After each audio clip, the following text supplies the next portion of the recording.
गद्यांश को पढ़ते हैं और उसको समझने के बाद इससे संबंधित जो प्रश्न हैं उनको हल करने का एक प्रयास करेंगे। शुरू करते हैं। आज की नारी संचार प्रौद्योगिकी, सेना, वायुसेना, चिकित्सा, इंजीनियरिंग, विज्ञान वगैरह के क्षेत्र में ना जाने किन किन भूमिकाओं में कामयाबी के शिखर छू रही है। अब ये हमने गद्यांश जो पढ़ना शुरू किया है, हमें बहुत ध्यान से पढ़ना है, समझना है एक एक चीज को, जिससे कि इसमें जो हम समय लगा रहे हैं, ज़्यादा समय जो लगा रहे हैं, वो हमें प्रश्नों में कम समय देकर यहाँ पर उसकी पूर्ति कर देनी है। तो हमने जब गद्यांश पढ़ना शुरू किया तो शुरू से ही जानकारी मिल रही है, नारी के बारे में बात हो रही है जिसने हर क्षेत्र में अपनी कामयाबी के झंडे गाड़ दिए हैं। ऐसा कोई क्षेत्र नहीं आज जहाँ की महिलाओं ने अपनी छाप ना छोड़ी हो। कह सकते हैं कि आधी नहीं, पूरी दुनिया उनकी है। सारा आकाश हमारा है, पर क्या सही मायनों में इस आज़ादी की आंच हमारे सुदूर गांवों, सुदूर जो दूर बसे गांव हैं, कस्बों या दूर दराज के छोटे छोटे कस्बों में भी उतनी ही धमक से पहुंच पा रही है? क्या एक आज़ाद स्वायत्त मनुष्य की तरह अपना फैसला खुद लेकर मजबूती से आगे बढ़ने की हिम्मत है उसमें? यानी कहने का अर्थ है कि हर क्षेत्र में कामयाबी के झंडे अपने ज्ञान के बल पर नारी ने गाड़ दिए हैं।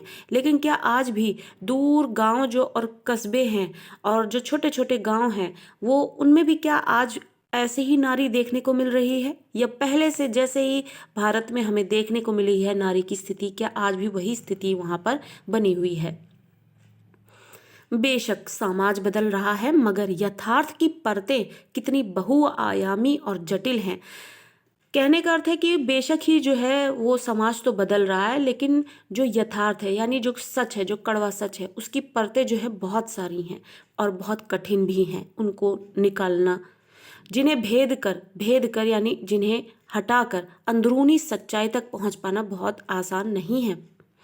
आज के इस रंगीन समय में नई बढ़ती चुनौतियों से टकराती स्त्री की क्रांतिकारी आवाजें हम सबको सुनाई दे रही हैं, मगर यही कमाऊ स्त्री जब समान अधिकार और परिवार में लोकतंत्र की अनिवार्यता पर बहस करती या सही मायनों में लोकतंत्र लाना चाहती है, तो वहाँ इसकी राह में तमाम धर्म, भारतीय संस्कृति, समर्पण, सहनशीलता, नैतिकता जैसी सामंती मूल्यों की बाधाएं मतलब उसकी राह में बाधा बनकर वो खड़ी हो जाती हैं।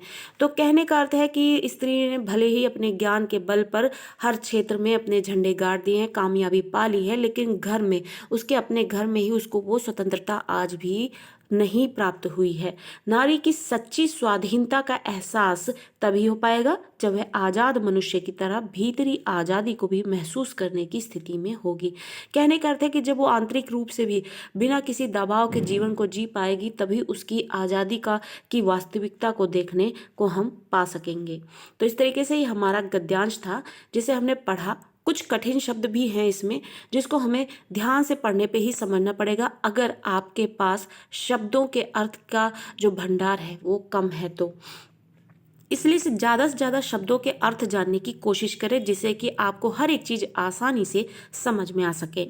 आगे बढ़ते हैं, हम इस गद्यांश से संबंधित प्रश्नों को लेते हैं। पूरी दुनिया और सारा आकाश औरतों का है, कैसे? अब ये जो सारी दुनिया है और ये आकाश भी जो है औरतों का है, कैसे? ये कैसे हो सकता है? 4 ऑप्शन है। औरतें हवाई जहाज उड़ा सकती हैं, प्रत्येक क्षेत्र में कामयाबी का सेहरा उनके सिर पर है, महिलाओं की कामयाबी को कोई नकार नहीं सकता, या फिर आज की नारी शिक्षित है। तो जो पहला ये प्रश्न है, यहाँ पर इसका जो सही उत्तर हो जाएगा वो होगा ऑप्शन नंबर 2, प्रत्येक क्षेत्र में कामयाबी का सेहरा उनके सिर पर है। अब किसी भी चीज़ का हम जब कंपैरिजन करते हैं तो आकाश और ज़मीन का उदाहरण देते हैं। अब यहाँ पे बात हो रही है पूरी दुनिया और सारा आकाश औरतों का है। पूरी दुनिया और सारा आकाश यानी सब कुछ, कोई भी ऐसी चीज़ नहीं है जिसको हम अलग कर सकते हैं। तो सब कुछ जो है औरतों का है। वो किस आधार पे हो सकता है? सिर्फ हवाई जहाज उड़ाने से? बिल्कुल नहीं। और कोई उसकी कामयाबी को नकार नहीं सकता? बिल्कुल नहीं। और सिर्फ शिक्षित हो जाने से ही सब कुछ आपका नहीं हो जाता है, या आपकी पैठ हर जगह नहीं हो जाती है, या फिर आप बहुमुखी विकास नहीं कर पाते हैं। तो ये कैसे संभव है? जब आप हर एक क्षेत्र में अपनी कामयाबी को दिखा सके, पा सके। तो इसका जो सही उत्तर हो जाएगा ऑप्शन नंबर 2 हो जाएगा। अगला प्रश्न है, लेखिका को ऐसा क्यों लगता है कि आज़ादी की गर्माहट सुदूर गांवों तक नहीं पहुंची है। यानी जो ये गद्यांश पढ़ा है इसमें जो लेखिका हैं वो ये बता रही हैं हमें कि आज भी जो नारी है वो आज़ाद नहीं है सुदूर गांवों में। आज भी जो दूर गांव बसे हुए हैं उनमें आज भी नारी वैसी ही पाई जाती है जैसा कि हमने शुरुआत से देखा है। तो ऐसा क्यों है? महिलाएं एक स्वतंत्र मनुष्य की तरह अपना निर्णय ले सकती हैं, या स्त्री आज़ाद पुरुष की तरह अपनी राह पर बढ़ने की हिम्मत नहीं रखती है, या आज़ादी का फल गांवों तक पहुंचना कठिन है, या फिर ग्रामीण नारी के लिए उत्थान योजनाएं यानी आगे बढ़ने की जो योजनाएं हैं वो नहीं बनाई गई हैं। तो इस प्रश्न का जो सही उत्तर है वो होगा ऑप्शन नंबर 2। लेखिका को क्यों ऐसा लगता है, यानी यहाँ पे हमें इस प्रश्न का उत्तर देना है कि आज भी गांव में नारी जो है हमें वैसी ही दिख रही है, बंधी हुई और गुलाम। तो ऐसा लेखिका को क्यों लगता है? तो इसका जो सही उत्तर है वो ये है क्योंकि स्त्री जो है वो आज़ाद पुरुष की तरह अपनी राह पर बढ़ने की हिम्मत आज भी नहीं रखती है। तो प्रश्न नंबर खा का जो सही ऑप्शन होगा ऑप्शन नंबर 2 हो जाएगा। अगला प्रश्न लेते हैं, शिक्षित महिला भी समान अधिकार की बात तो करती है लेकिन अपने परिवार के आगे घुटने टेक देती है, क्यों? शिक्षित महिला ने हर जगह अपनी कामयाबी तो पाली है लेकिन बात जब घर परिवार की होती है तो उसे अपने घुटने टेकने ही पड़ते हैं। कहने का अर्थ वहाँ पे उसे झुकना ही पड़ता है। ऐसा क्यों है? वह बेहद कमज़ोर है इसलिए, या फिर परिवार की आवश्यकता को वह समझती है इसलिए, या फिर परिवार में लोकतंत्र की अनिवार्यता पर बहस करना चाहती है, या फिर परिवार की स्थिरता के लिए समर्पण भाव अपनाना पड़ता है। तो प्रश्न नंबर गा का जो सही ऑप्शन है वो होगा ऑप्शन नंबर 4 कि परिवार की जो स्थिरता है उसको बनाए रखने के लिए वो अपना समर्पण भाव अपनाती है। इस वजह से सदैव से वो अपने घुटने टेकते चले आ रही है परिवार के सामने।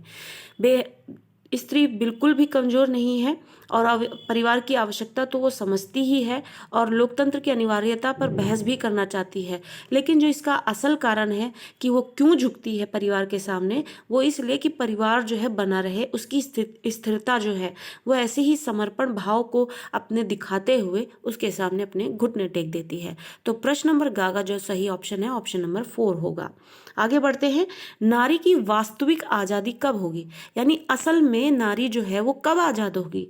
4 ऑप्शन है, जब वह स्वयं भीतरी स्वतंत्रता का एहसास कर पाएगी, या फिर जब पूरा समाज उसे आज़ादी देगा, या फिर जब वह चुनौतियों को स्वीकार करेगी, या फिर जब वह भारतीय संस्कृति के मूल्यों का पूरी तरह से वहन करेगी यानी उसको अपना लेगी। तो क्या आप देखेंगे चारों ऑप्शन है कि नारी जो है वास्तविक रूप में कब आज़ाद होगी? जब वह स्वयं भीतरी स्वतंत्रता का एहसास कर पाएगी, पूरा समाज जब उसे आज़ादी देगा, तो ये जो पुरुष सत्तात्मक जो समाज है क्या उसे पूरी तरीके से आज़ादी देना चाहेगा कभी, या फिर उसको चुनौतियों को स्वीकार करना होगा? चुनौतियां तो बहुत सी औरतें करती हैं स्वीकार, तो क्या पूरे सभी नारी जाति को ये आज़ादी मिल चुकी है? तो ये भी इसका कारण नहीं बन सकता। जब वह भारतीय संस्कृति के मूल्यों का पूरी तरह वहन करेगी, वो पूरी तरह से वहन करती है, इसी वजह से तो वो झुकी हुई है और वो आज़ादी को नहीं पा सकी है। तो ये सारे कारण जो है नहीं है। जो ऑप्शन नंबर 1 है वो उसकी सही वजह बनता है कि नारी की जो वास्तविक आज़ादी है वो उसे कब मिलेगी? जब वो आंतरिक रूप से मजबूत होगी और अपनी स्वतंत्रता का एहसास कर पाएगी। तो यहाँ पर ऑप्शन नंबर 1 जो है इसका सही उत्तर हो जाएगा। आगे बढ़ते हैं, अगला प्रश्न लेते हैं कि प्रस्तुत गद्यांश का उचित शीर्षक क्या हो सकता है। अब ये हमने जो गद्यांश पढ़ा जहाँ पे हमने देखा कि नारी जो है, नारी के विषय में बात की गई कि हर क्षेत्र में उसने अपनी कामयाबी के झंडे गाड़े हैं लेकिन परिवार के आगे वो झुक जाती है। परिवार में अभी भी उसको वो स्वतंत्रता नहीं मिल रही है और गाँवों में तो आज भी वो उसी स्थिति में है। तो ये सब चीज़ों को ध्यान में रखने के बाद अब आप इस गद्यांश को जो है वो इस गद्यांश को क्या शीर्षक देंगे, क्या इसको टॉपिक का क्या नाम मिलेगा? 4 ऑप्शन है, नारी की आज़ादी, या आज की महिला, या कामयाब नारी, या फिर सशक्त नारी। तो ये प्रश्न जो है इसका जो सही उत्तर हो जाएगा वो होगा नारी की आज़ादी। अब आप कहेंगे कि यहाँ पे चार जो ऑप्शन है वो भी एलिजिबल लगते हैं, लेकिन क्यों इसका पहला उत्तर होगा यहाँ पर नारी की आज़ादी? आप इसको हमें कमेंट बॉक्स में बताएं कि क्या इसका जो एप्रोप्रिएट आंसर होगा कि यही क्यों इसका ऑप्शन सही होगा कि नारी की आज़ादी इस गद्यांश का शीर्षक होगा। सबके पीछे एक कारण है जिसकी वजह से ऑप्शन नंबर 1 जो है वो उचित होता है कि यहाँ पर इस गद्यांश का ये शीर्षक होना चाहिए। तो यहाँ पर इसका ऑप्शन नंबर 1 हो जाएगा। और इसी तरीके से आप जो अपठित गद्यांश है, अनसीन पैसेजेस हैं, आप एग्जाम से संबंधित जो प्रैक्टिस हम कर रहे हैं, इसी तरीके की और वीडियोस पाने के लिए चैनल को सब्सक्राइब करें। Thank you.